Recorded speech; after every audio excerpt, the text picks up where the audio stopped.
Hello everyone, welcome to Y Quanta. दोस्तों, आज हम बात करने वाले हैं यूपीएससी के एग्जाम से रिलेटेड काफ़ी सारी बातों पर, जो अभी हाल ही में कई सारी रिकमेंडेशंस आई हैं पार्लियामेंट्री कमेटी के द्वारा। जी हाँ, सुशील मोदी की अध्यक्षता में एक पार्लियामेंट्री कमेटी जो पूरा रिक्रूटमेंट प्रोसेस है अलग अलग एजेंसीज का अपने देश में, तो उससे रिलेटेड कई सारे बदलाव रिकमेंडेशंस की गई हैं, गुजारिश की गई है कि ऐसा होना चाहिए। सारे आज के प्रेजेंट सिनेरियो के जो प्रोसेस हैं उनको ध्यान में रखते हुए किन किन एजेंसियों में, चाहे यूपीएससी हो, पीएससी, मतलब पूरा उसका देश भर की जो समस्त एजेंसियां हैं, तो उनको एक तरीके से रिकमेंड दिया जाता है जो प्रेजेंट में चल रहा है प्रोसेस, किसमें चेंजेस करना चाहिए, किसको पहले से बेहतर स्थिति में लाना चाहिए, या जो स्थिति है उसमें कुछ काट छांट भी करना चाहिए। ठीक है, तो उसका काम है। तो उसने यूपीएससी से भी 2-4 सवाल किए हैं, रिकमेंडेशंस दिए हैं, क्या आप इसको सही कर सकते हैं, ये कुछ चीजें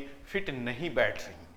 ठीक है, तो वो क्या क्या चीजें हैं सिलेक्शन प्रोसेस में। और एक चीज को नोटिस किया गया है, जब पूरा आपका देखा जाता है कि पूरा जितना आपके सिलेक्शन हुए हैं, कितने किस बैकग्राउंड से कितने बच्चे आए हैं, ह्यूमैनिटीज से कितने हैं, इंजीनियरिंग सेक्टर से कितना है, मेडिकल सेक्टर से कितने हैं। ठीक है, तो ये भी देखा गया है। तो उसमें भी कुछ चीज़ें ऐसी नज़र आई हैं जिसकी वजह से इसमें भी रिकमेंड किया गया है कि जैसे इंजीनियर बैकग्राउंड के बच्चे हैं या आपके मेडिकल बैकग्राउंड के बच्चे हैं, ज़्यादा उनका झुकाव बढ़ रहा है यूपीएससी की तरफ, तो क्या उसको कम किया जाना चाहिए या कुछ प्रोविज़न लगाना चाहिए कि उनका इधर आना थोड़ा झुकाव कम हो। क्योंकि ऐसा करने की वजह से जो देश में इंजीनियर्स और आपके डॉक्टर्स की कमियां दिख रही हैं, वो टैलेंट जो आपका यूपीएससी की तरफ जा रहा है, वो उधर नहीं पूरी तरीके से अपने आप को सेवा दे पा रहा है। खैर, इसमें भी कई सारी बातें होंगी, कई सारे डिबेट्स होंगे, क्यों न जाएं असली टैलेंट तो असली जगह पहुंचेगा ही।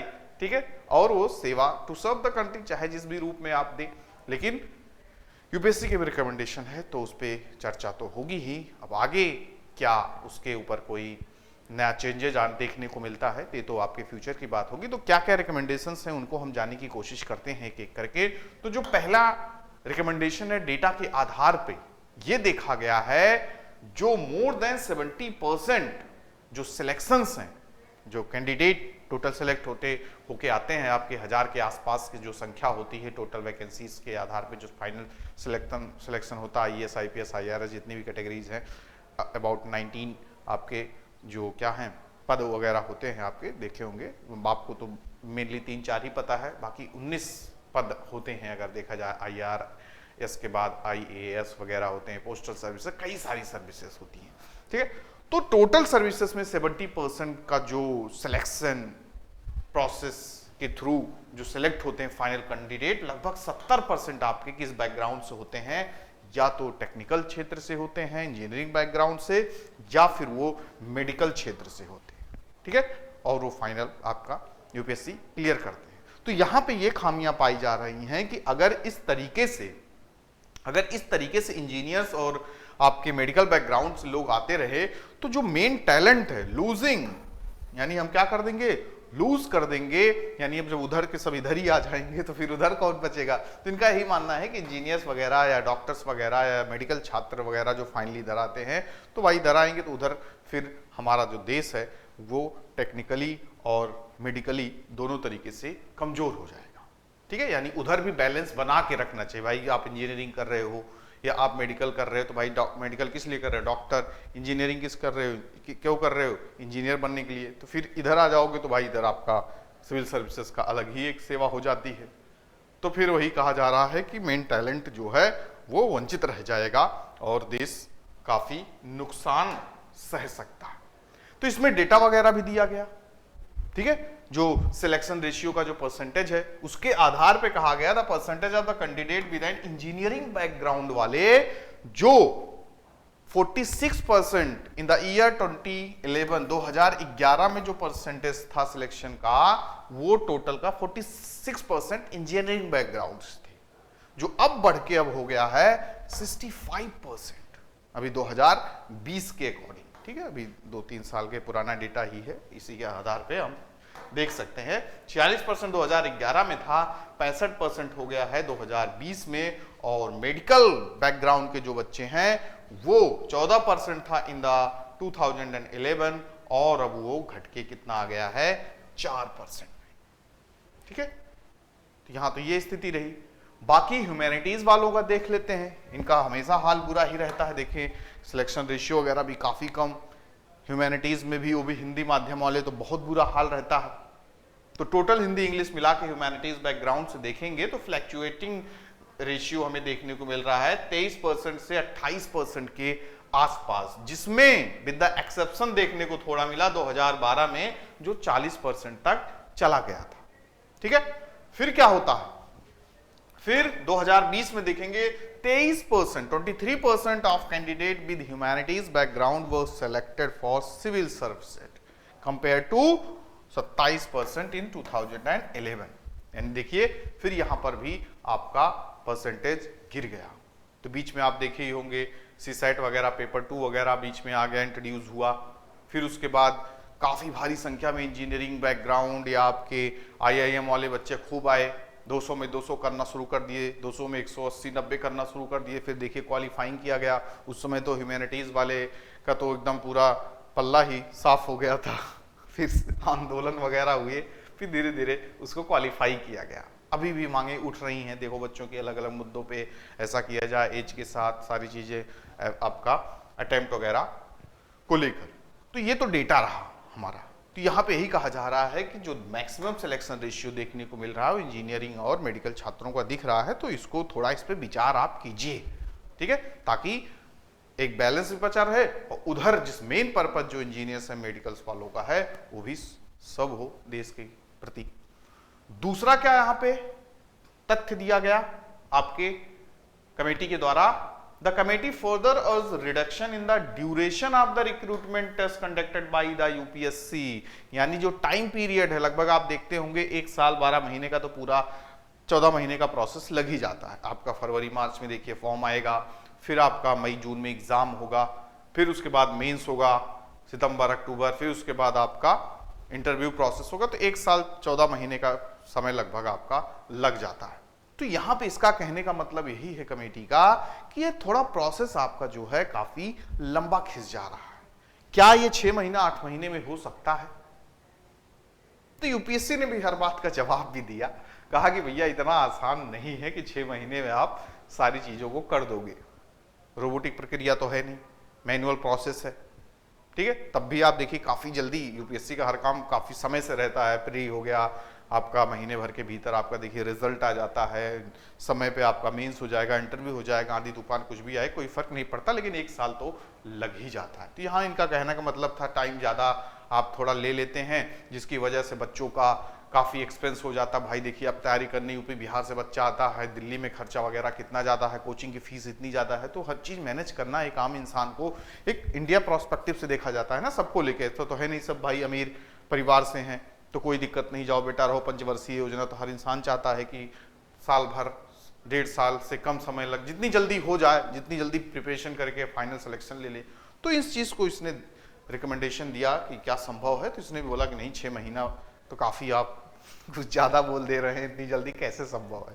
ठीक है, तो ये रिकमेंडेशन ने दिया कि समय को कम कर सकते हैं।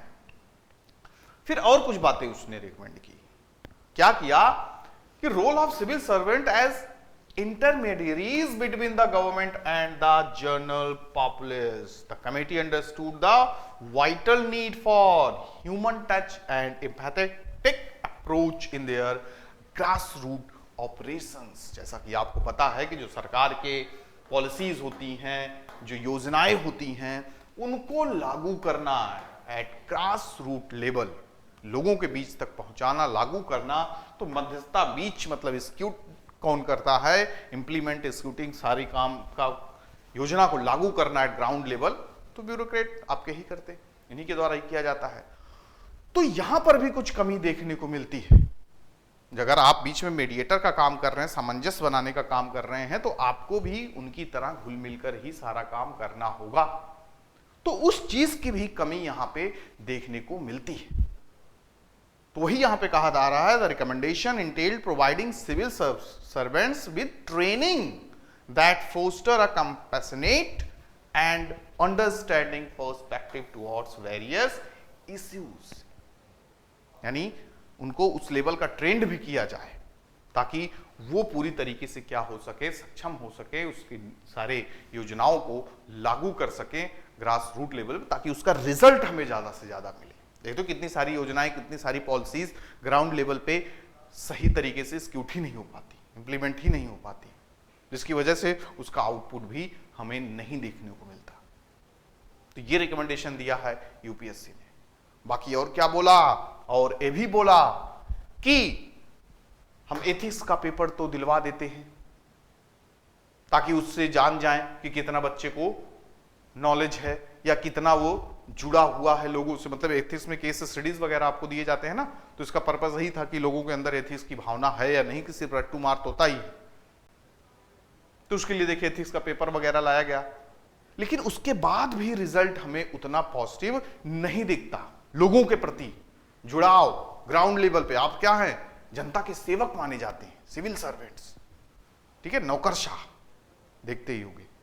तो वहां पहुंचने के बाद तो मोर देन 90% क्या 95% अपने आप को राजा भगवान बन जाता है। आईएएस आईपीएस बने नहीं, आपका जमीन 90% लोगों का लगने लगेगा, लगता है कपूची भगवान है। तो जब वो फीलिंग आ जाएगी तब आप जनता से जुड़ कैसे पाओगे।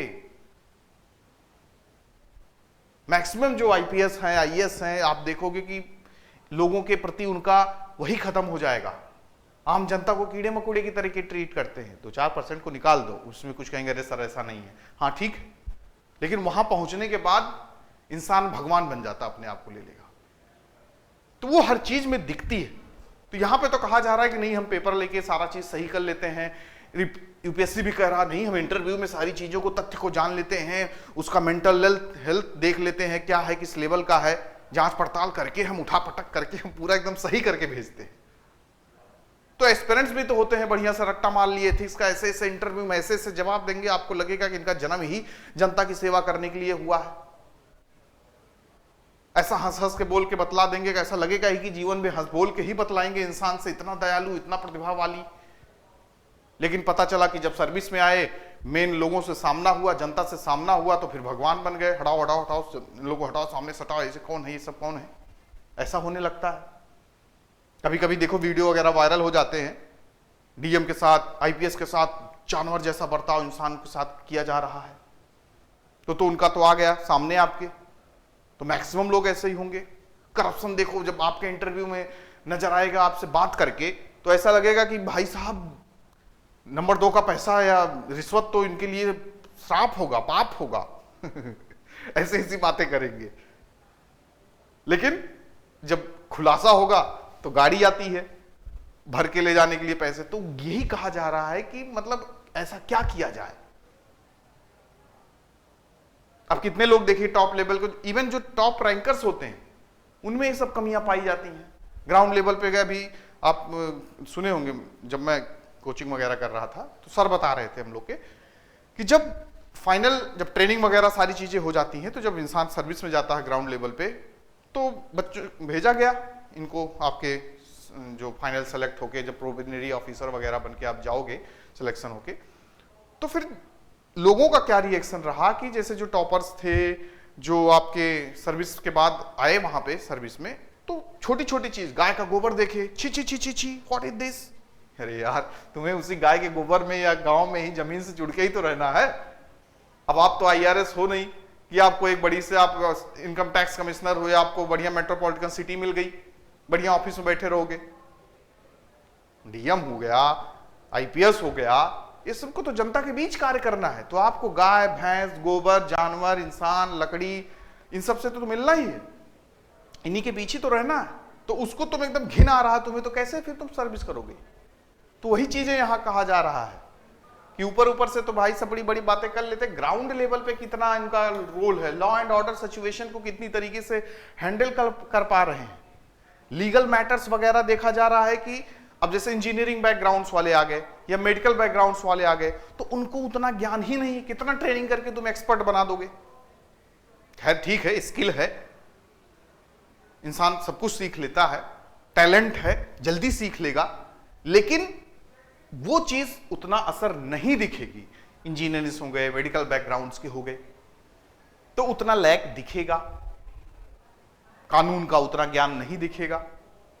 तो ये सब जो कुछ ड्रॉबैक्स देखने को मिल रहे हैं, तो यही सब रिकमेंडेशन की गई है यूपीएससी को। लेकिन यूपीएससी का हम एकदम ट्रेंड कर देते हैं, बढ़िया कर देते हैं, कोई दिक्कत की बात नहीं है। और भी इसने क्या कहा है पैनल ने, कि जो यूपीएससी का आप एग्जाम लेते हो, प्रीलिम्स एग्जाम वगैरह ले रहे हो, तो आप बोलते हो भैया की वगैरह सब एकदम अंतिम में निकालेंगे, रिजल्ट हो गया, की हो गया, सब आखिरी में देंगे, बीच में हम पूरा बवाल नहीं करना चाहते, ये करो वो करो। तो इसने भी कहा है कि एटलीस्ट आप जो है प्रीलिम्स एग्जाम के बाद बिफोर रिजल्ट आप क्या करोगे, की वगैरह भी रिलीज कर दे, ताकि बच्चों को पता चल जाए, कोई डाउट्स हो या उसका पहले रिलीज हो जाती थी, लेकिन क्या हुआ करता था कि उसमें बीच में लोगों के द्वारा डाउट्स या लोग केस वगैरह करना, मतलब केस इन द सेंस कि सही नहीं, आपका सही तो ये सही, तो इस वजह से यूपीएससी ने कहा भैया हम इकट्ठा ही रिलीज करेंगे। तो ये चीजें देखने को मिली, तो इसने यही रिकमेंड किया है कि आप अगर ऐसा कर देंगे तो काफी सहूलियत होगी बच्चों को। अब इसमें देखने वाली बात यही होगी कि यूपीएससी फाइनली क्या इस पे कदम लेता है। बाकी अभी टेबल पे पार्लियामेंट लोकसभा में बातें रखी गई हैं, बिल वगैरह रखा गया है, तो इस पे देखो जो नया कुछ आता है सामने फाइनल होके, तो आपको इसके बारे में अपडेट दिया जाएगा। बाकी वीडियो को शेयर कीजिए ताकि ज़्यादा से ज़्यादा लोगों को पता चले, और चैनल को सब्सक्राइब वगैरह कीजिए। आगे आने वाले वीडियोस अपडेट आपको मिलते रहेंगे समय समय पे। Thank you to all of you, good luck.